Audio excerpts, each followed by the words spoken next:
You see that look on her face, Chloe? That's pure regret. She knows what she lost." The air crackled with a cruel satisfaction as Adam adjusted his designer cufflinks, watching his ex-wife, Serena, enter the ballroom.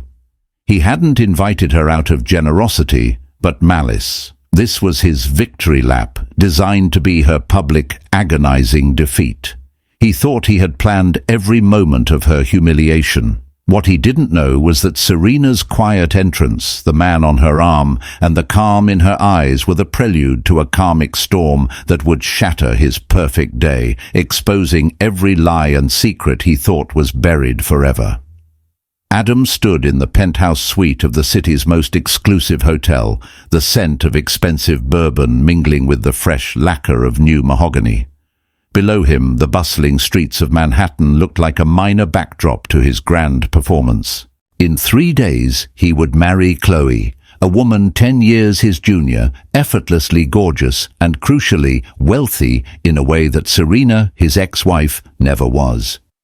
This wedding, budgeted at $500,000, wasn't just a union, it was a carefully choreographed statement. "It's poetry, Jake, utter poetry," Adam declared, swirling the amber liquid in his glass. His best man, Jake, a corporate lawyer with a perpetually cautious expression, leaned against the window frame. "Adam, we've been over this. Inviting Serena is asking for trouble. It's unnecessary. She's moved on. You should too." Adam dismissed the advice with a contemptuous flick of his wrist. "Moved on? Serena lives in a glorified townhouse apartment, Jake. She runs some boutique interior design firm that specializes in mid-market renovations. Look at this." He gestured wildly around the suite. "This hotel, this wedding, Chloe's family net worth. This is moving on. I didn't invite her to be polite. I invited her to witness the scale of her failure." The divorce 2 years prior had been a brutal, drawn-out affair, fueled by Adam's arrogance and Serena's quiet, devastating resolve. Adam had expected her to fight for his small, hard-won assets. Instead, she had taken a surprisingly low settlement, walked away, and simply disappeared from his social radar, cutting off every mutual friend he hadn't already alienated. Her silence had been more irritating to him than any shouting match. It suggested indifference, and Adam couldn't tolerate being considered irrelevant. His plan, which he had detailed over several increasingly inebriated planning sessions with his groomsmen, was simple, elegant, and cruel. During the reception toast, Jake was supposed to raise a glass to the future, but with a carefully worded, veiled comparison between Chloe's effortless elegance and success, and Serena's perceived lack thereof. The wording was subtle enough to be missed by most guests, but painfully clear to Serena, who knew Adam's specific belittling language intimately. It was a knife twist delivered with a champagne flute. "The main event," Adam continued, lowering his voice to a conspiratorial whisper, "is the seating. She's at table 19, the furthest table from the head table, right next to the service entrance and the overflowing floral arrangement. She'll spend the night staring at the back of my head, breathing stale air, realizing that if she had just supported my vision instead of questioning my risky investments, she could have been here." Adam felt justified in his malice. In his narrative, Serena had been the drag, the skeptic, the anchor holding back his brilliance. He had met Chloe, young, bright, a trust fund kid with a genuine belief in Adam's inflated potential. 6 months after the divorce was finalized, and he instantly recast her as the muse Serena never was. Chloe, meanwhile, floated into the suite, dressed in a silk robe that cost more than Adam's first car. "Darling, what are you two whispering about? Is everything perfect? Did the florist confirm the rare South African hydrangeas?" Chloe was stunning, but there was a fragility about her, a slightly manic energy that Adam mistook for girlish enthusiasm. He adored how she looked up at him, literally and figuratively. She was the perfect status symbol. "Everything is perfect, my love. Just running through final checks with Jake," Adam purred, kissing her forehead. Your old friend Serena confirmed, by the way. Very sporting of her. Chloe's smile, for a brief second, didn't quite reach her eyes. Yes, I saw her RSVP. She's bringing a guest too, a Marcus Grant. I hope they have a lovely time at table 19, darling. Adam was momentarily taken aback by the precise location recall, but he quickly dismissed it. Chloe was meticulous about details. Meanwhile, across town, in her sunlit, stylishly minimalistic townhouse apartment, which was in fact owned outright and situated in a highly desirable, rapidly appreciating neighborhood, Serena examined the gilded wedding invitation. It was excessive, heavy, and reeked of Adam's characteristic overcompensation. He's baiting you, Sarah. Don't go, advised her business partner Maya, who was perched on a leather ottoman, scrolling through textile samples. Serena ran a manicured nail over the embossed script. Of course he is. That's Adam's default setting, projection and petty revenge. But I'm going, not for him, but for me. The past 2 years have been about rebuilding my life brick by brick without the weight of his ego. The truth was, the divorce had been the best thing that ever happened to Serena.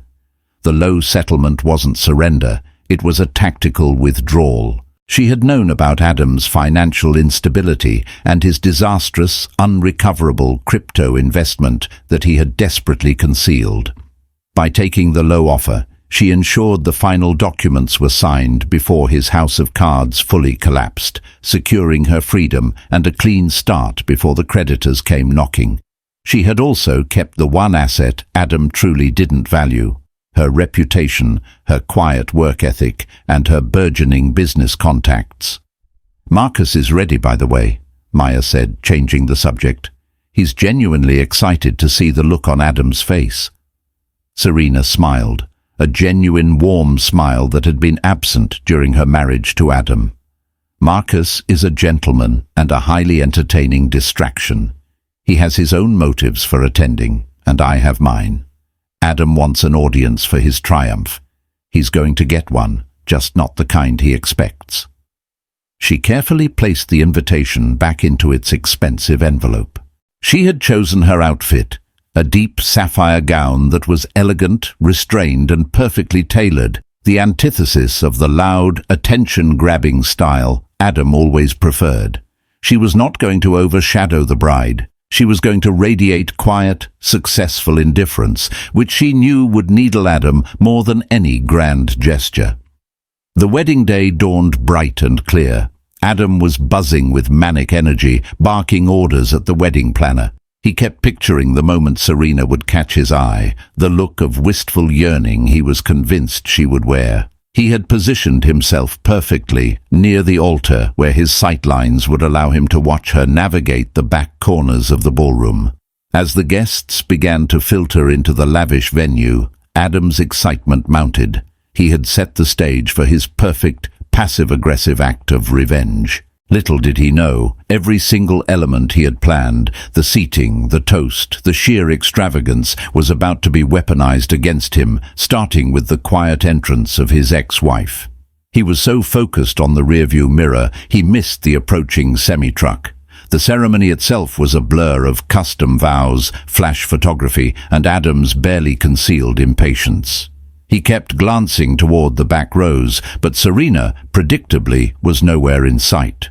Playing coy, he thought, adjusting the knot of his bespoke tie. She's probably waiting for the reception so she can make a bigger entrance. When Chloe glided down the aisle, Adam managed a convincing look of adoration. Chloe was breathtaking. All lace, diamonds, and nervous energy. She looked every inch the trophy wife Adam desired. The moment they were pronounced husband and wife, Adam felt a rush of pure, unadulterated triumph. This was his true beginning, sealed with a kiss and a 5-carat rock. The celebration moved swiftly to the grand reception ballroom, a cavernous space dripping with crystal, white roses, and the aforementioned absurdly expensive South African hydrangeas. Adam and Chloe took their seats at the elevated horseshoe-shaped head table, ready to survey their kingdom. And then she arrived. Serena did not sweep in. She did not create a scene. She simply appeared. Adam spotted her the moment she stepped across the threshold. She was on the arm of a man, Marcus Grant, and they moved with a serene, almost casual confidence that instantly drew the eyes of anyone who noticed them. Adam's breath hitched. He had envisioned Serena in something aggressively flashy, perhaps trying too hard, or conversely, something drab and humble. Instead, the sapphire gown was perfect, clinging in all the right places, demanding respect rather than attention. But it was the man, Marcus, who was the first twist of the knife. Marcus was not Adam's typical rival.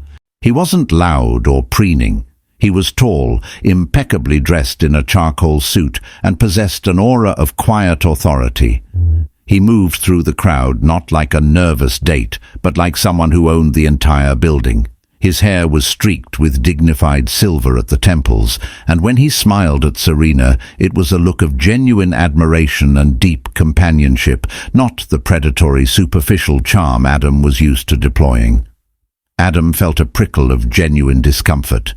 He'd placed her at table 19, the diplomatic Siberia of the room right next to the kitchen entrance. He watched, a knot forming in his stomach, as a waiter immediately intercepted them. Adam expected an apology, perhaps a correction. Instead, the waiter, profusely apologizing for a temporary seating mix-up, began to usher Serena and Marcus not towards the back corner, but towards a completely different, highly visible location. The table in question was table 3. It was front and center, positioned for prime viewing of the head table and adjacent to the family section, a position reserved for high-value business associates and close, respected friends. Adam watched, mouth slightly ajar, as Serena calmly took her seat. She didn't look up at the head table or make eye contact.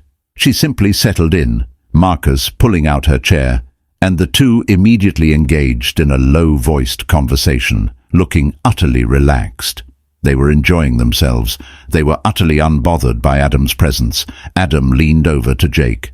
"What the hell is she doing at table 3? I explicitly told the planner table 19. Jake was nervously wiping his brow. I don't know, Adam. Maybe a seating chart error. Maybe she just moved." "Nobody just moves at a wedding this size," Adam hissed. He signaled the wedding planner, a harried-looking woman named Elise, who rushed over.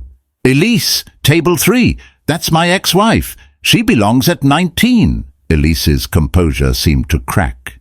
"Mr. Thorne, I'm so sorry. There was a last-minute change. A very important client of the venue, a Mr. Grant, requested a prime table and, well, he insisted on table 3. He's the guest of Ms. Serena. I couldn't say no." Adam scoffed. "A client? This is my wedding. No client outranks the groom." "With all due respect, Mr. Thorne," Elise whispered, leaning closer, her eyes wide. "Mr. Grant is Marcus Grant. He's the chairman of the ownership group that just acquired this entire hotel chain last month. He essentially owns the ground we're standing on. When he requests a table, we give him one." The blood drained from Adam's face. Marcus Grant. The name resonated with power and serious, old money, the kind Adam desperately wanted to project, but could never truly emulate. Not only was Serena not humiliated, but her date was accidentally, or perhaps intentionally, receiving better treatment and a more prestigious location than Adam's own family. It flipped the script instantly. Serena wasn't an unwelcome guest. She was now arguably the most connected person in the room, thanks to her date. He risked a glance at Chloe. She was smiling, sipping champagne, seemingly unaware of the small, catastrophic seating drama unfolding. Adam forced a smile back. "Fine, whatever, let him sit there. He still has to listen to the toast." He clung desperately to the second part of his plan, the subtle, devastating toast delivered by Jake. The toast was his fail-safe, the verbal humiliation that couldn't be rescinded by a hotel chairman. The dinner service began, and Adam tried to rally, focusing on the sheer opulence of the event. but every time his eyes strayed, he saw Serena. She was laughing softly at something Marcus said, occasionally looking around the room, making eye contact with mutual acquaintances. And every person she greeted, even the few Adam thought he had successfully turned against her, approached her with warmth and genuine interest. She was exchanging pleasantries, not tears.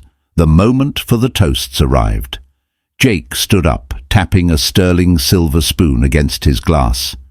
Adam shot him a pointed, confident look. "Go for it, old man. Finish the job." Jake cleared his throat, but his hands were trembling slightly. He looked straight at Adam, then over at Chloe, and finally his eyes flickered nervously towards table 3. The grand piano music faded, and a hush fell over the room. The air was thick with expectation. Adam leaned back, a smug, satisfied grin playing on his lips, ready for the moment of silent, social cruelty he had so meticulously planned. The stage was set for humiliation, but Adam was blind to the fact that he was the only remaining actor still sticking to the original script. The show was about to take a hard, sharp turn. I have completed the opening hook and the first 2 chapters, totaling approximately 2,700 words, setting the stage for the massive drama to follow. I will now generate the rest of the story in the subsequent parts to fulfill the 9,000-word requirement. Jake's initial silence stretched, thick and uncomfortable. He opened his mouth, but the prepared poisonous words about choosing stability over aspiration and finding a partner who understands real scale died on his tongue. The reason for his hesitation wasn't morality or even fear of Marcus Grant. It was far more personal and far more complexly tied to Adam's own rapidly crumbling foundation. Jake had known Adam for 15 years, since college. He had witnessed Adam's ascent, a slick climb built on networking, exaggeration, and always dating slightly above his actual means. He also knew the truth about the divorce. Adam hadn't divorced Serena because she was financially insufficient. He divorced her because she was the only person who saw through his constant charade and refused to co-sign the debt he was accruing. Jake had initially agreed to the cruel toast out of misplaced loyalty, but as he stood there, watching Serena radiating serene confidence at table 3 and noticing the subtle, forced brightness in Chloe's eyes, the whole scheme felt sickeningly juvenile. He took a deep breath. "Adam and Chloe," he began, his voice surprisingly firm. "Look around this room. It's a testament to, well, to reaching for the stars. We've known Adam a long time. He's a man who never settles for less than the biggest, the boldest, the most ambitious goal. And Chloe, you are certainly that goal realized." Adam nodded, beaming. "Good, Jake. Keep the flattery flowing." Then Jake turned slightly, addressing the room, but his gaze settled squarely on Adam.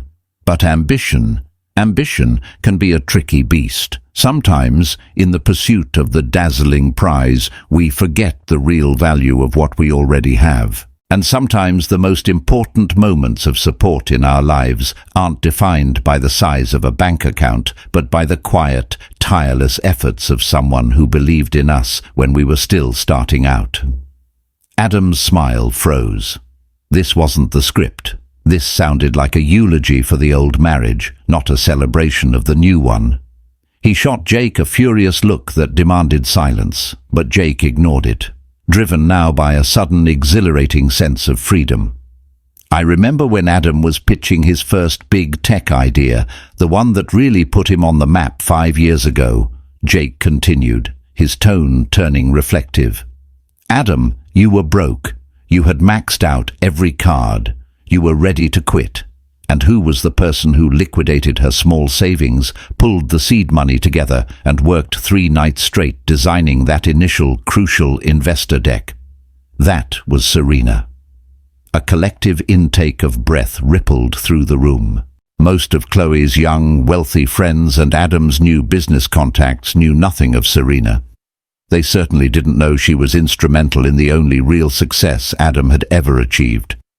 Adam had meticulously retconned that entire period, claiming he did it all himself with a small, anonymous angel investor. "And Adam?" Jake pressed on, his voice gaining a hard edge that startled even himself. "You know exactly what I'm talking about. Because that initial seed capital? It was $70,000. And I know for a fact, because I drew up the papers, that despite her walking away 2 years ago, Serena never once cashed the check you gave her to repay that loan." Jake reached into his inner jacket pocket, pulling out a small folded document, an uncashed 2-year-old cashier's check. He didn't toss it or display it grandly. He simply held it between 2 fingers, a small, damning piece of paper. "Serena didn't want your money, Adam. She wanted to be free. She gave you your start, and then she gave you the clean slate you deserved. She taught all of us a lesson in integrity and letting go of what doesn't serve you." He looked at Chloe, offering a genuine smile this time. "Chloe, I raise my glass to you. I hope Adam has learned the value of that kind of quiet support and knows how to truly cherish it this time around. To Adam and Chloe, may your future be worthy of the sacrifices made in the past." The applause was hesitant, awkward, and mixed with confused murmurs. The humiliation, Adam realized with a sickening lurch, had been perfectly executed, but the target was him. The revelation wasn't just socially awkward, it undermined his entire narrative of the self-made tycoon who had moved past his insignificant ex. Now everyone knew his foundation was built on Serena's generosity and that he had tried to humiliate the very woman who had bankrolled his launch. Adam was incandescent with rage, his hands gripping the edge of the head table. "Jake, you spineless darling!" Chloe interrupted, her voice sweet but strained, placing a hand on his arm. "Jake's right. That was very moving. We all owe Serena a huge thank you." She turned towards table 3 and raised her glass high. Serena acknowledged her with a small, polite nod, the ghost of a smile touching her lips. She hadn't reacted, hadn't flinched, and certainly hadn't shed a tear. Her composure was Adam's true defeat. The mood, however, had shifted irreparably. The atmosphere of pure, carefree celebration had been replaced by a dense cloud of suspicion.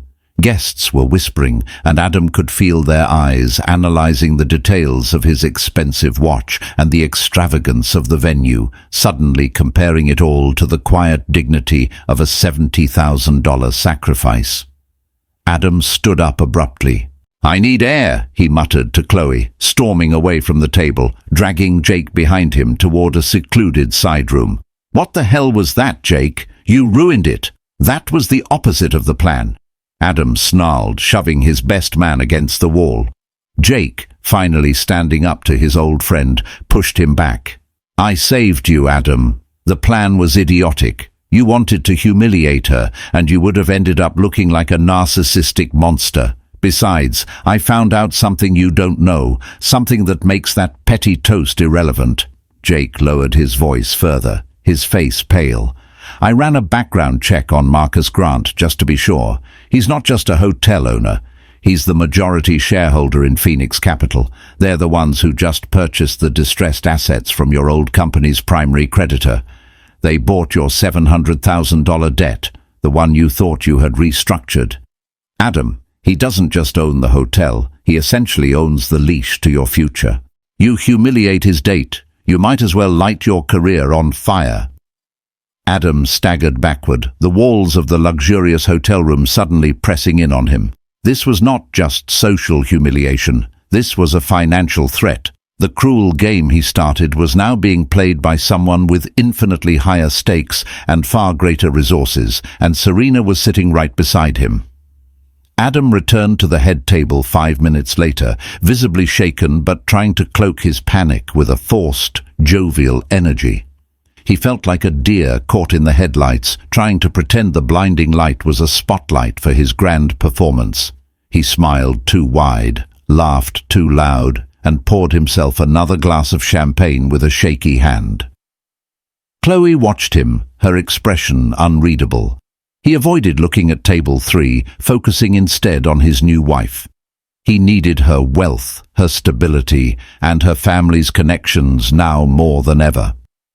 The debt Jake mentioned was terrifyingly real, a silent killer waiting to be triggered. Chloe was his life raft. "Darling, I think it's time for us to address the room," Chloe said sweetly, taking his hand. Her grip was surprisingly strong. "I have a small surprise too, something I've been meaning to share." Adam's blood ran cold. Surprise? He hated surprises, especially when he wasn't the one orchestrating them.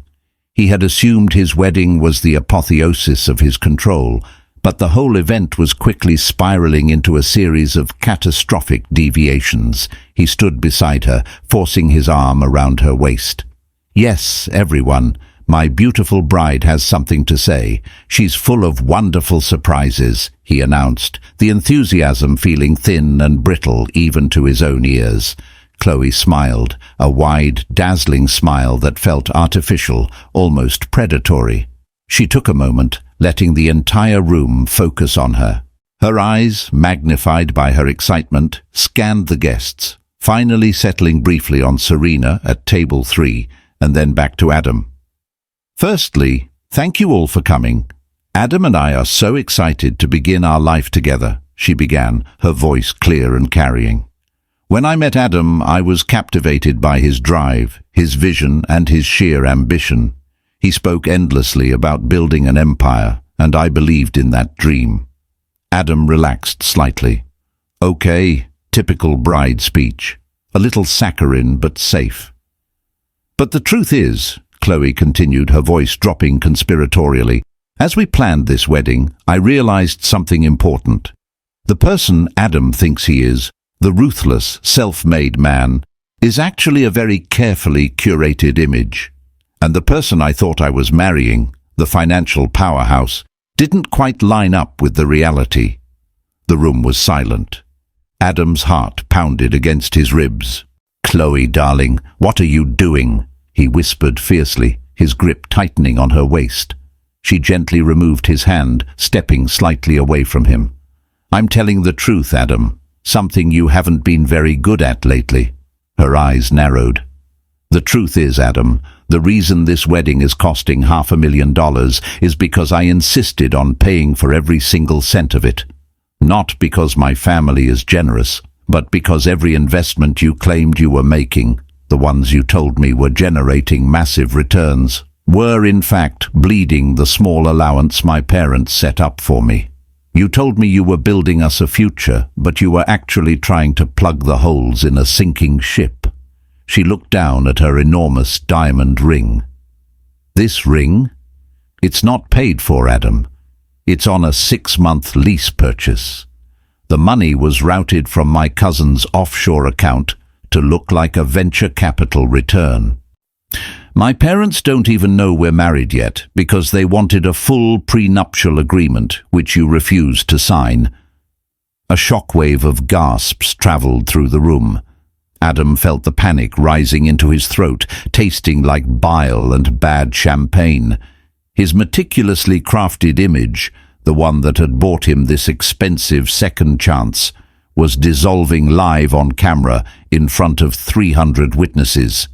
"Chloe, please, we can discuss this later. You're humiliating us both," Adam pleaded, reaching for her hand again. She recoiled. "Humiliation? Adam, this is called exposure, and you deserve it. You know why? Because when I finally realized the depth of your deception, the hidden debt, the fraudulent projections, and the sheer audacity of trying to financially leverage me, I needed proof. And who did I turn to? Not your friends, Adam. They're just as shallow as you are." Chloe turned her head, fixing her gaze directly on Serena. "I turned to the only person who had the necessary distance, the emotional clarity, and the full, unredacted financial history of Adam Thorne. I turned to Serena." The gasp this time was loud enough to rattle the champagne glasses. Adam stared from Chloe to Serena, his mind struggling to piece together the pieces of this impossible betrayal. Serena and Chloe, conspiring. It was an emotional fantasy piled on top of a legal nightmare. It was the ultimate soap opera twist. the ex-wife and the new bride forming an unlikely silent alliance against the common enemy, him. Chloe continued, her voice cracking now with righteous fury. Serena didn't want to talk to me initially. She was done with your toxic nonsense. But when I explained that you were about to drain my inheritance to cover the debts you created while you were still married to her, she agreed to help me. She didn't want payment. She just wanted justice. Chloe reached into the bodice of her couture gown and pulled out a small, folded piece of paper, a document that looked suspiciously similar to the one Jake had displayed. So my surprise, everyone, is this. Adam, my love, you have a beautiful capacity for performance, but not for fidelity, financial or otherwise. I found out yesterday, while confirming the catering, that the only thing you own outright is the debt. Therefore, I can't in good conscience stand by and watch you destroy your second wife too. She held the paper up triumphantly. This isn't a wedding certificate. It's an annulment request, signed and filed this morning based on fraudulent inducement and material misrepresentation of assets. This wedding? It's just an extravagant, non-binding party. We were never legally married. She threw the paper down onto the expensive white tablecloth. The sound was barely audible over the roaring silence, but the impact was deafening. Adam's world, the $500,000 fantasy he had built to spite his ex-wife, collapsed instantly around him. He was standing on the ruins of his own malicious design, unmarried, exposed, and staring down the barrel of financial ruin. And the woman he intended to humiliate was simply watching the show he unwittingly paid for. Adam stared at Chloe, his face contorted in a mask of disbelief and rage. The carefully constructed facade of the successful fiancé had shattered, revealing the desperate man beneath. He couldn't speak, his mind racing to find a lie, an excuse, a way to spin this public catastrophe. You set me up," he finally managed to stammer, pointing a trembling finger at Chloe, who now looked calmer than she had all day. "You set yourself up, Adam," she corrected coolly. "I just learned the script from the original writer." Adam swiveled toward table 3, his eyes blazing with hatred. "Serena! You snake! You did this!" Serena, however, remained completely unperturbed.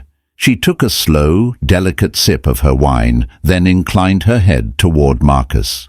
"I believe this is where my lovely date steps in, Adam. He has some professional business to discuss with you. Please go ahead, Marcus." Marcus Grant, the chairman of Phoenix Capital, slowly rose from his seat. The silence in the ballroom was total. Every single guest was now riveted, caught in the escalating tension of this catastrophic, televised for YouTube drama. Marcus didn't raise his voice. In fact, he spoke so softly that the guests had to lean in to catch his words, a clear sign of his inherent authority. "Adam," Marcus said, his tone professional, clinical, and utterly devoid of emotion. "It's good to finally meet you face to face. I've been reading your file for a few weeks now, highly illuminating." Adam felt a cold dread wash over him.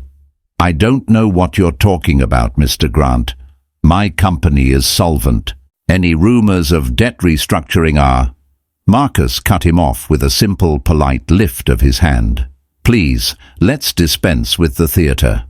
I represent the holding company that now owns the principal debt against your technology venture, Ascendant Holdings, a $700,000 note, currently compounded by penalty interest due to non-payment of the quarterly balloon for the last 18 months. You, Adam, are in deep default." "That was a misunderstanding. I had a verbal agreement with the previous holder." Adam protested weakly. Marcus smiled, a fleeting, almost pitying expression. "Verbal agreements don't exist in my world, Adam. Only documents, and your documents state that if a material breach occurs, the debt is callable with 72 hours notice. The material breach in this case being the attempt to fraudulently marry a person for her financial assets." He paused, looking directly into Adam's eyes. "I consider that a significant business risk." The crowd began murmuring louder, recognizing the finality in Marcus's tone. This wasn't just a wedding argument. This was the public execution of Adam's career. "Mr. Grant, I can pay that debt. I just need time. My investors—" Adam tried to appeal to him, his voice desperate. "Ah, your investors," Marcus interrupted again, his gaze sweeping the room. "Which ones? The ones you lied to about the company's Q4 projections, or the ones you falsely claimed were providing bridge financing? See, the issue is that Phoenix Capital and myself personally are heavily invested in the very sector you operate in. And your technology, Adam? It's based on flawed, outdated architecture. It's fundamentally unsound. We've had our analysts confirm this. You haven't innovated, you've inflated." He reached inside his jacket and pulled out a sleek, thin tablet. "But I didn't come here just to collect a debt. I came here for business. I've known Serena for a long time. I was her mentor back when she was working on her master's thesis on sustainable urban design. I know her work ethic, her integrity, and her eye for value." He looked at Serena, a genuine warmth replacing the cold business tone. "Serena, you've done an incredible job with the design firm. The valuation of your company, Elysian Interiors, has quadrupled in 2 years. It's profitable, scalable, and built on a foundation of genuine client relationships and trust." He then turned back to Adam, the temperature in the room dropping several degrees. "Adam, your company, Ascendant Holdings, is worth virtually nothing. It is a shell asset designed to hide debt. My company is calling the note. As of the end of business on Monday, we will initiate receivership proceedings. Your entire venture will be liquidated to cover the debt. Anything that remains will go to the creditors you defrauded." Marcus stepped back, adjusting his cufflinks with slow, deliberate precision. "And here is the professional courtesy. Serena's company, Elysian Interiors, is excellent. We at Phoenix Capital see tremendous opportunity in sustainable design integration in our new hospitality portfolio. We have decided to acquire a controlling stake in Elysian Interiors at a valuation significantly higher than market rate, injecting serious capital and contracts. The deal was finalized this morning." He looked at Adam, one eyebrow slightly raised.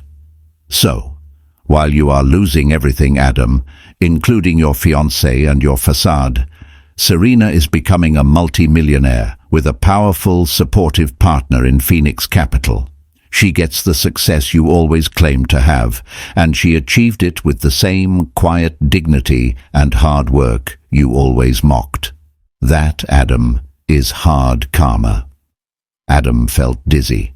The combination of Chloe's public rejection and the immediate total demolition of his financial life was too much to process. The man he tried to use to humiliate Serena was now the architect of his total ruin, and Serena was the beneficiary. It was a masterpiece of poetic justice. He started breathing heavily, feeling the weight of 300 pairs of eyes bearing down on him. The celebratory music that had started playing softly moments ago now sounded mocking. He had traded integrity for spectacle, and now the spectacle was eating him alive. He looked wildly around for an ally, a friend, a distraction, anyone who could throw him a lifeline. The chaos was about to reach its zenith. The ballroom erupted. It wasn't just the shock of the annulment and the corporate takeover. It was the sheer, breathtaking timing of the revelations. Guests were scrambling for their phones, some already calling friends, others taking pictures of Adam's devastated face. The atmosphere had switched from wedding reception to a hostile takeover meeting. Adam, unable to comprehend the totality of his loss, lunged at Marcus. "You can't do this! This is slander! This is market manipulation! I'll sue you all!" Before he could reach Marcus, Jake, the once cautious best man, stepped between them. "Stop it, Adam. It's over. It's all documented. You lost." Adam shoved Jake aside and turned his fury on Chloe. You conniving little witch. You planned this whole thing just to get those documents from Serena." Chloe didn't flinch. I planned this wedding because I wanted a beautiful party, Adam. You provided the drama. I only provided the truth, which you seem allergic to." Suddenly, a voice cut through the melee. A voice thick with decades of suppressed disappointment and misplaced pride. It was Adam's mother, Eleanor, a woman who had spent her life trying to shield Adam from the consequences of his arrogance. She was marching toward the head table, her face crimson. "Enough!" Eleanor shouted, pointing a shaky finger not at Serena or Chloe or Marcus, but at her son. "You stop this right now, Adam. Look what you've done. You've ruined everything, again." Adam stared at his mother, appalled. "Mum, don't. Not now." "Oh yes, now," Eleanor spat, tears of genuine shame welling in her eyes. "Because you are standing here, humiliating a good woman who always protected you while claiming you're a victim. You want to know the real final truth, everyone?" She addressed the horrified guests. "The reason Adam and Serena divorced? It wasn't because she didn't support him." She walked right up to Serena's table, reaching for Serena's hand in a gesture of profound apology. "Serena is the best thing that ever happened to this fool. She covered his first major financial mistake in college, a betting debt he swore he'd repaid. She sacrificed her career aspirations for 5 years because Adam needed her to manage his life. The divorce didn't happen because she was skeptical. It happened because Adam cheated on her, not just with one person but multiple times, always when he felt financially insecure, as a pathetic attempt to prove his worth." Eleanor turned back to Adam, the last thread of maternal defense snapping. "The woman you wanted to humiliate today? She gave you the silent exit, Adam. She chose not to tell the courts about the marital assets you had already secretly liquidated. She chose not to expose your serial infidelity to save her own dignity. She took the small settlement to protect your image, Adam. And this farce of a wedding was your repayment for her kindness. You are an absolute disgrace." The revelation was the final, devastating blow. The public cruelty, the financial fraud, the annulment, and now the truth about his character, delivered by his own mother. The cumulative effect was shattering. The emotional fantasies piled into one scene had fully erupted into a true American soap opera. Adam staggered back, his face white, the blood roaring in his ears. He looked at Chloe, who was shaking her head in disgusted pity. He looked at Jake, who simply avoided his gaze. And finally, he looked at Serena. Serena met his eyes, and in her gaze was not triumph, but a quiet, chilling finality. She wasn't angry. She was observing the predictable collapse of a faulty structure. Marcus gently took her arm.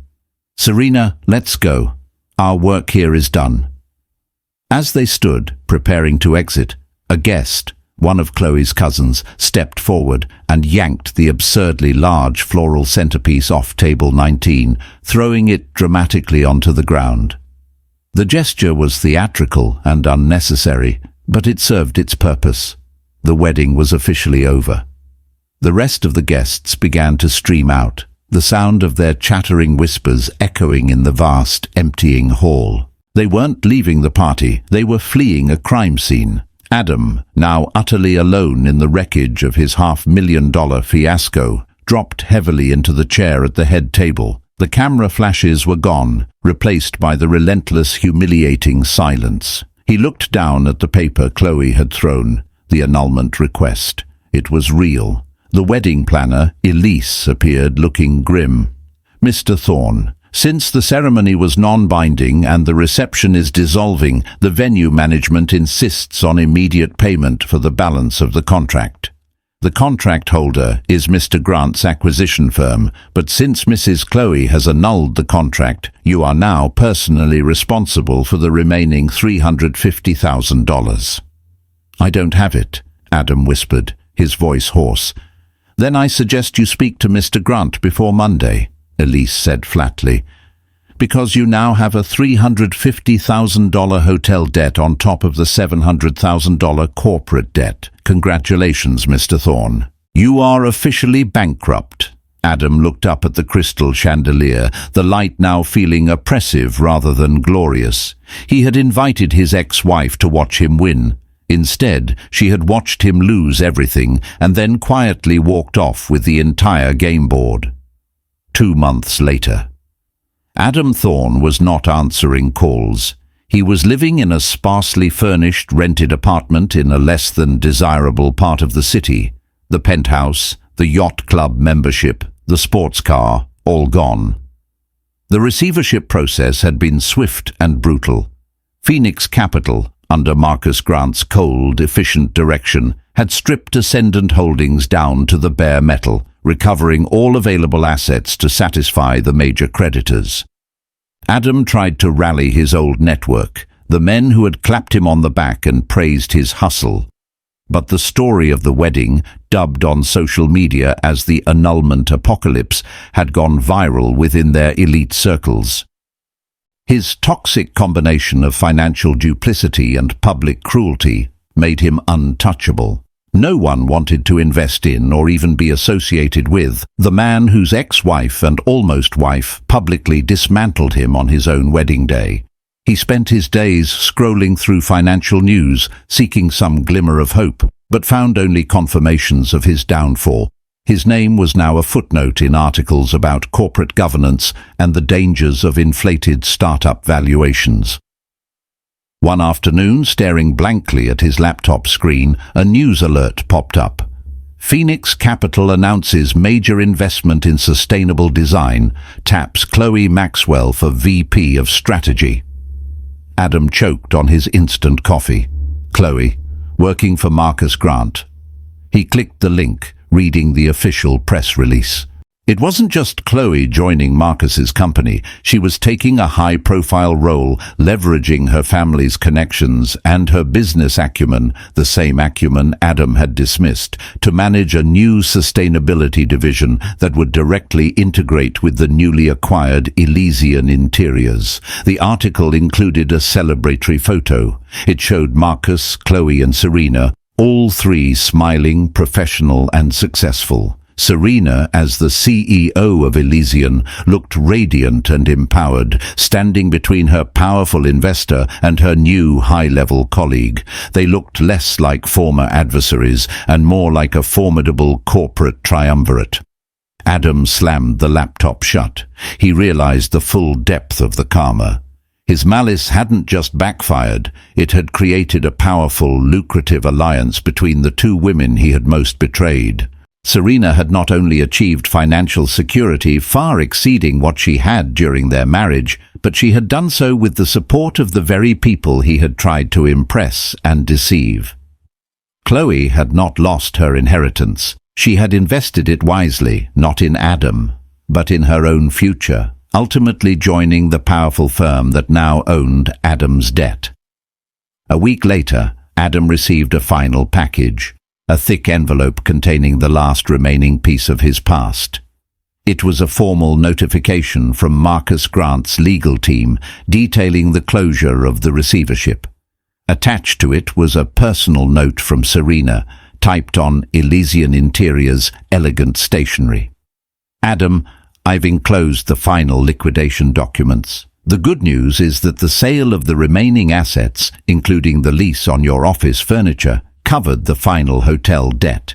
You are free and clear of creditors, though officially bankrupt. I also enclosed the original $70,000 check from 5 years ago. I finally deposited it. I've used the money to start a mentorship program for young female entrepreneurs who are discouraged by toxic partners. I'm calling it the Elysian Seed Fund. It felt like the right use for the initial investment I made in your life. My only advice to you is this. The problem was never the money, Adam. The problem was your relentless need to prove you were worth more than you truly were, instead of simply being worthy. I hope you find some peace in the silence you've created. Serena. Adam held the crisp, cancelled check. The $70,000 had funded his initial success, then become a symbol of his debt, and was now the cornerstone of Serena's charitable venture, a final, undeniable testament to her strength and his failure. The check was the material symbol of his hard karma. The very thing he sought to use for leverage had become the foundation for his ex-wife's moral and professional triumph. He was left with nothing but the truth and the silence. The spectacular public humiliation had been the necessary crucible, forging Serena and Chloe's success while reducing him to ash. He finally understood that the most devastating kind of victory isn't loud or extravagant. It's the quiet, dignified rebuilding of one's life, far away from the wreckage of the past. The story of Adam, Serena, Chloe, and the annulment apocalypse is a cautionary tale, demonstrating that the only thing malice truly accomplishes is setting the stage for your own dramatic downfall. Adam chased a fantasy of status built on debt and deceit, using his wedding as a weapon to humiliate the woman who supported him. But karma, in this case, arrived wearing a sapphire dress and flanked by a corporate chairman and a wise-up bride. He learned the hard way that true wealth isn't measured by the size of your party or the price of your ring, but by the integrity of your actions. Serena and Chloe, the two women he tried to victimize, found common ground and built a successful future on honesty and collaboration, leaving Adam alone in the wreckage of his shattered ego. If this epic saga of wedding drama, corporate backstabbing and ultimate karma kept you glued to your screen, show us some love. Hit that like button. It tells YouTube you crave more high-stakes storytelling like this. Share this video with someone who needs a reminder that playing dirty almost always backfires. And don't forget to subscribe and ring that notification bell so you don't miss our next video where the drama is always served hot and the lessons always hit hard. What was your favorite moment of Adam's downfall? Let me know in the comments below.